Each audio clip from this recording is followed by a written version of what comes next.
Katja Tegelmann, kui kaua Eestis olete, tihti olete välismaal laulnud ja Oi, ma tulin nüüd 4. juuli. 4. juuli.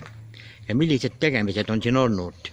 Mul oli siin juuli algusest oli mul üks doktorikontsert oli EMTA-s ühe klavissiinimängija, kus ma laulsin. Siis oli meil Katariina kirikus Tallinnas kontsert Floridante ansambliga ja siis Haapsalu vanamuusikfestivalil esinesin samamoodi.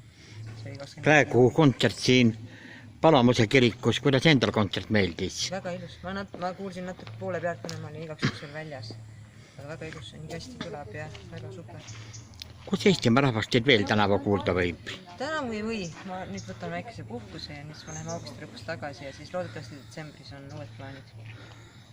Kas koroonat kardate? No kardab igaüks, aga niimoodi, et kas see mõjutab teie muusikatööd? Ei, ta ei mõjuta, selles mõttes ta mõjutab võib-olla niimoodi, et on paljud asjad on ära jäänud.